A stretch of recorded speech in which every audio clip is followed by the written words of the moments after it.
Bismillah, Assalamualaikum warahmatullahi wabarakatuh. Yang saya hormati Bapak-Bapak yang ada di depan, terutama Bapak Kiai Gus Baha. Perkenalkan, nama saya Imran, asal dari Poso, Sulawesi Tengah. Alhamdulillah, pada kesempatan hari ini kita diberikan nikmat oleh Allah untuk bisa bertemu dengan Bapak Kiai yang mungkin secara pribadi dan mewakili mungkin perasaan teman-teman semua di sini. Ada kerinduan, keinginan untuk berjumpa langsung dengan Kiai, dan alhamdulillah terlaksana dengan berkat dari Allah Subhanahu wa taala melalui bapak-bapak kita dari Densus bisa memfasilitasi. Pak Kiai, yang pertanyaan saya, kita ini kan teman-teman ini bahasanya ex napiter, pernah masuk dalam kesalahan kebencian terhadap negara. Bahkan di antara kita ini ingin membentuk negara sendiri. Ya kan? Apalagi kami yang dari Poso, terutama MIT, Mujahidin Indonesia Timur, itu pengen bentuk komunitas bahkan negara di Poso. Gitu loh. Artinya ada kebencian-kebencian. Nah, bagaimana? Karena kami dulunya punya doktrin negara ini negara yang togut, gitu loh. Negara kafir yang wajib untuk kita perangi, kita musuhi, dan orang-orang yang berkembang kita, pokoknya kita basmi lah sampai tegak negara ini, negara Islam versi kami saat itu. Nah, mungkin ada pesan atau ujangan nasihat untuk kami ini untuk semakin kuat, ataupun ada kisah-kisah ataupun ayat-ayat yang menjelaskan bagaimana kita itu harus sungguh-sungguh mencintai negara kita yang kita cintai ini. Kemudian yang kedua, Pak Kiai, terkait masalah ihsan. Ini seperti apa? Karena mahwal Islam, mahwal iman. Nah, ihsan ini kita mungkin yang belum terlalu kami pahami. Apa itu ihsan yang kata Nabi, anta'budullaha ka'annaka tarahu fa illam takun tarahu fa innahu yarak. Mungkin ada penjelasannya, Pak Kiai, Gus. Mungkin hanya ini yang dapat saya sampaikan. Assalamualaikum warahmatullahi wabarakatuh.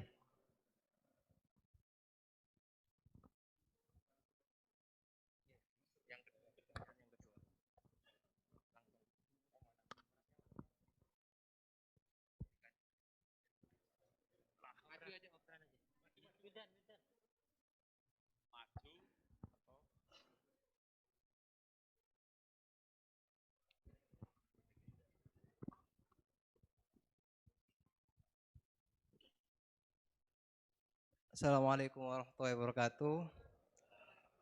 Eh, Nama saya Wildan dari Malang. Alhamdulillah hari ini bisa bertemu dengan Gus Baha yang memang dari saya waktu di dalam udah ngikuti YouTube-nya pada masa itu.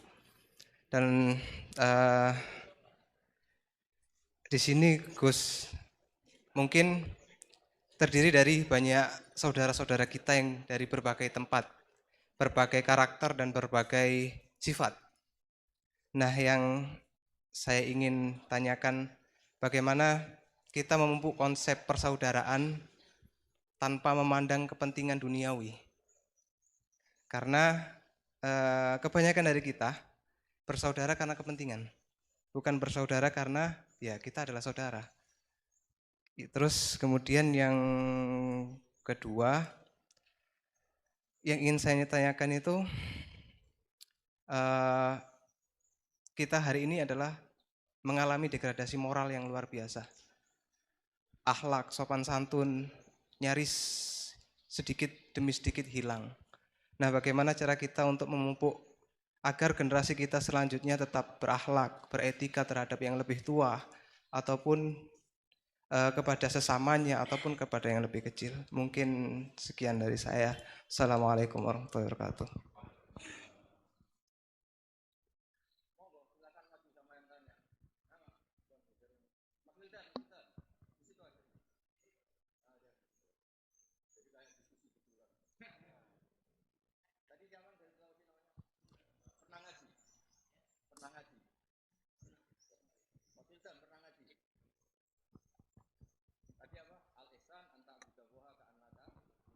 Coba diulang lagi. Al-ihsan Al-ihsan anta anta Allah. abdullaha ka'annaka tarahu fa illam takun tarahu fa innahu yaraka. Oh ya bagus masih bisa dibenarkan. Ya bagus masih ingat. Namanya siapa tadi? Imran. Imran. Memang orang sana kalau baca Imran apa Imron gitu. Dari sana Bugis Imran, jadi orang sana nggak pakai ro. Pakai- Kalau orang ro jadi Oh. pakai ra. Kalau ainnya Ain pakai ain. Ah. berarti apa? Imron gitu. Ya kalau sana tulisan KTP Imran. Imran. Apa bacanya orang-orang Sulawesi? Apa? Imran. Imran. Bismillahirrahmanirrahim. Ya yang rileks saja ya. Saya pernah ketemu orang yang pakaiannya itu ndak mungkin kalau orang syariat bilang ndak syar'i lah. Pakai pakaian yang tidak syar'i. Tapi dia muslimah, dia ke masjid. Saya ditanya sama seseorang, Gus kok sama orang gitu mau bertemu gitu. Karena terus saya bilang, kenapa? Dia pakaiannya ada islami gitu. Oke, dia tidak pakaian islami itu nyata, tapi dia ke masjid itu islami, tetap sholat itu islami. Ketika dia ingin sholat dan tetap sholatnya pakai takbir, pakai rukuk, pakai sujud itu islami. Wong setelah di masjid ya pakai mukena, pakai. Kalau sama-sama nyata, Anda kan boleh ngingat sama-sama yang fakta. Gitu. Dia punya kesalahan dalam berpakaian, tapi punya kebenaran dalam sujud, dalam rukuk, dalam ibadah. Dan itu tradisi Quran. Quran ya cerita fama ya'mal mithqala dzarratin khairan yarah wa may ya'mal mithqala dzarratin syarran yarah. Apa susahnya sih ingat dua-dua sisi itu? Sama bernegara atau bertetangga. Kita bayangkan jangan bernegara dulu, terlalu luas, bertetangga saja ukuran. Karena nanti sama, bernegara sama bertetangga itu hadisnya sama. Kita di kampung itu ya ada masjid dan orang-orang yang enggak sholat juga nyumbang masjid. Bahkan ada yang nyumbang masjid banyak terus tidak sholat. Karena keramik saya sudah sholat katanya. Saya pernah ketemu orang model gitu itu ya ada. Jadi, tapi ada juga yang sholat terus tapi nggak pernah nyumbang masjid. Ya orang banyak. Intinya itu Allah itu punya tradisi, punya sunnatullah. Kebaikan ya dihitung, kejelekan juga dihitung. Dulu ketika Rasulullah SAW hidup bersama komunitas yang majmu', itu sebetulnya permintaannya Nabi jangan halangi kami saat mau beribadah. Dulu sampai perang karena mereka menghalangi. Sebenarnya problem mereka wa yasudduna an sabilillah, menghalangi. Sebenarnya kalau dulu saling toleransi ya enggak ada masalah. Artinya ketika Anda ingin sholat di Indonesia agak dihalangi, ingin pengajian enggak dihalangi, sebenarnya ini enggak ada masalah. Ya, soal ada kebaikan, ada keburukan ya mulai Nabi Adam sampai sekarang sampai kiamat. Itu cara pandang. Jadi cara pandang kita terhadap orang lain itu harus hal-hal yang nyata. Kalau kesalahan mereka nyata, kebaikan mereka juga nyata. Kenapa kita hanya ingat sisi yang jelek, tidak ingat sisi yang baik. Saya sering cerita ke santri-santri saya, bahwa setiap saya pengajian diundang orang di mana-mana itu saya mesti istighfar.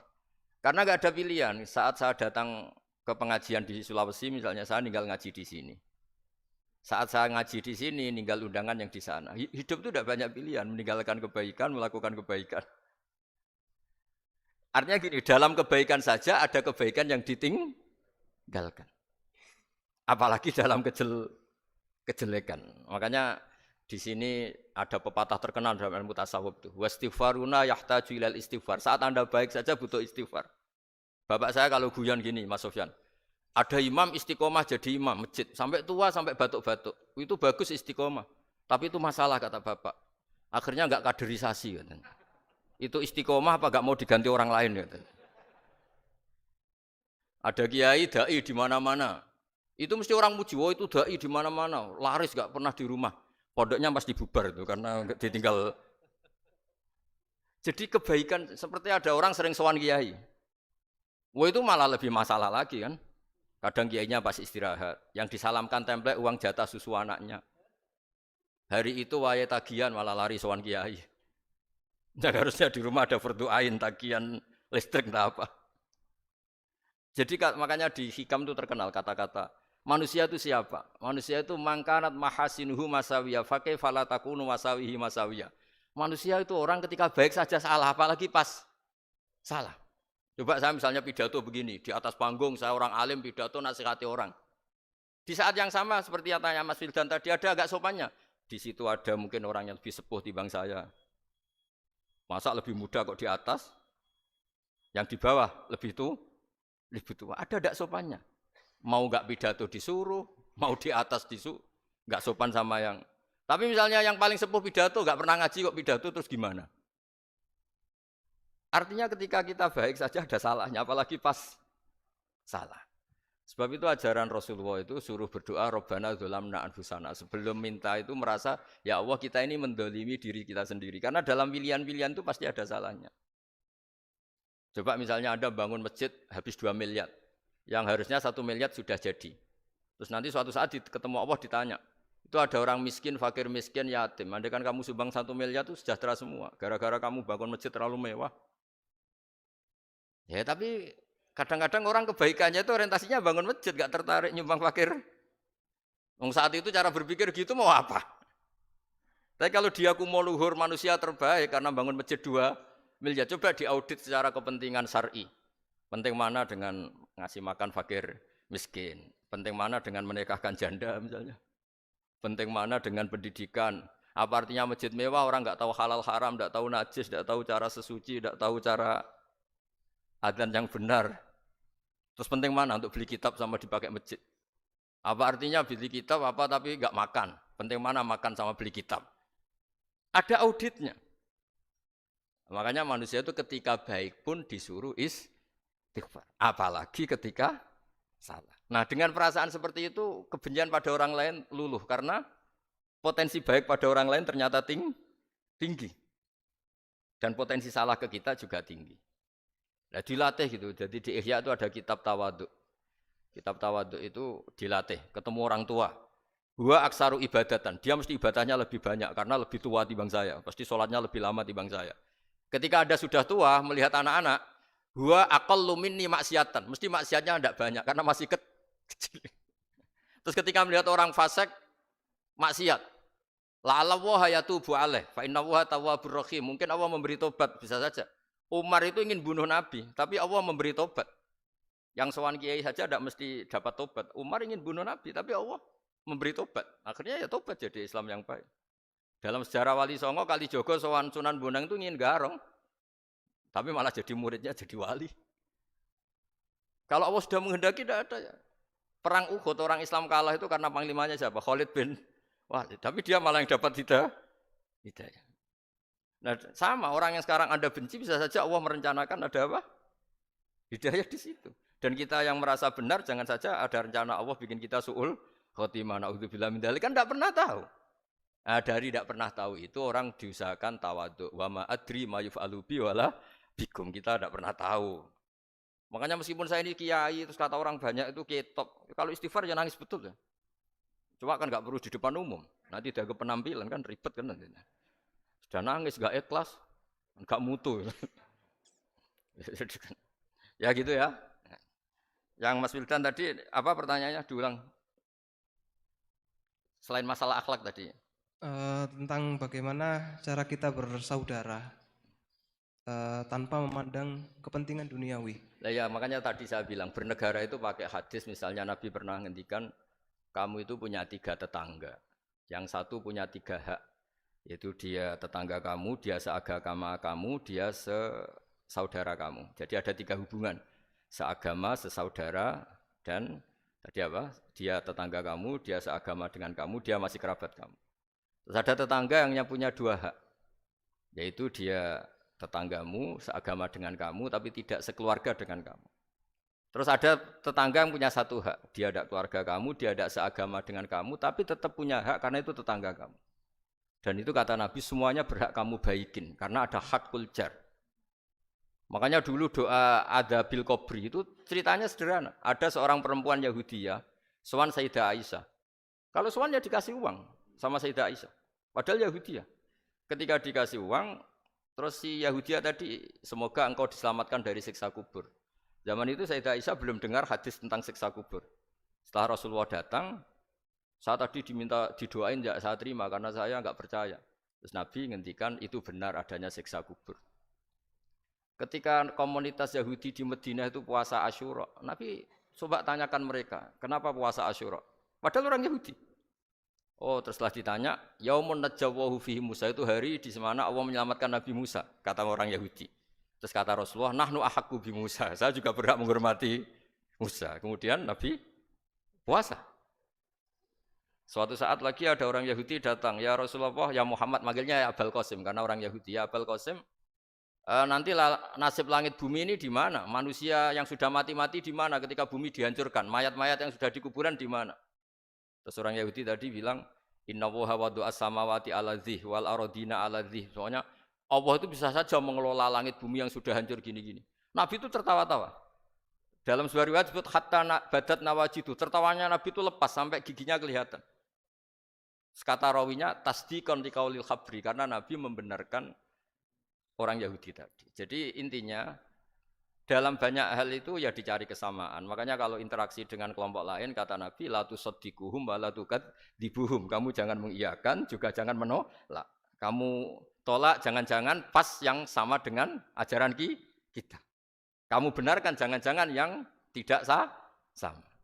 Ya sudah, kalau enggak sependapat ya jangan ngambil sikap. Nah, itu juga yang dipraktekkan Rasulullah SAW. Nabi yaqumu lailatan yuraddidu hadil ayat. Nabi pernah sholat 1 rakaat hanya ngulang 1 ayat. Itu aja agak selesai. Yaitu ngulang-ulang ayat. Fa'aqulu kama qalal abdus sholeh in tu'adzibhum fa innahum ibaduk wa in taghfir lahum fa innaka antal azizul hakim. Pun Gusti kula nyerah. Semua ini hamba jenengan, monggo jenengan napakno sing duwe jenengan. Intinya itu ini wilayah jenengan, ndak wilayah saya.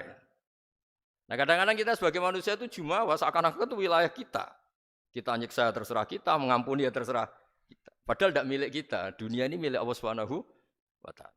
Makanya yang terakhir saya ijazahkan ijazah bapak. Bapak saya itu orang hafal Quran, alim tapi lucu, senengannya guyon. Kalau ngajarkan saya tauhid, tasawuf itu gampang.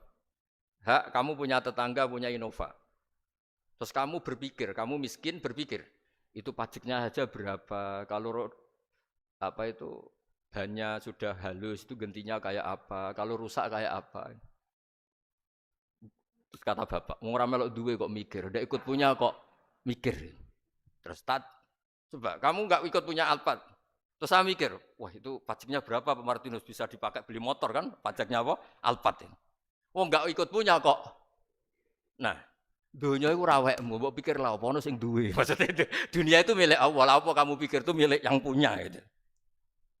Nah, itu yang dimaksud dalam ilmu tasawuf, da'it tadbir fama qoma bi ghairuk la tuqim bihi nafsak. Sudah kamu enggak usah ikut campur, itu wilayahnya Allah gitu, karena wong enggak ikut punya kok ikut mikir. Anda benci orang, benci sekali karena dia tauhid misalnya. Jangan-jangan Allah punya rencana memberi hidayah dia. Atau Allah punya rencana dari dia keluar orang-orang Islam yang soleh. Makanya ketika Malakul Jibal, ya Rasulullah saya disuruh Allah, terserah engkau. In syi'ta an udbiqa alaihim al-akhshaban. Kalau engkau mau orang-orang yang mendustakan kamu saya hancurkan. Apa jawabannya Nabi? La, jangan. Bal arju ayyukhrijawah min aslabihim ma ya'budu wa la yusyriku bihi syai'an, itu di Bukhari. Enggak, bisa saja sekarang dia kafir, anak turunnya jadi Islam. Dan betul. Abu Jahal punya anak Ikrimah, Abu Lahab punya anak Darro. Walid itu musuh besarnya Nabi, punya anak Khalid. Ya sudahlah, kita selalu berharap bahwa ini wilayahnya Allah. Sudah, kita berharap. Agama ini bagi yang selalu punya harapan. Limangkan yarjuwoha, orang yang selalu punya harapan. Kita berharap tambah hari tambah baik, tambah damai, tambah kondusif, tambah segalanya baik. Dan saya seperti ini juga ingin ikhlas dan akan selalu ikhlas. Ya saya sering bilang kalau pejabat mau sini itu sering tak ngel-ngel.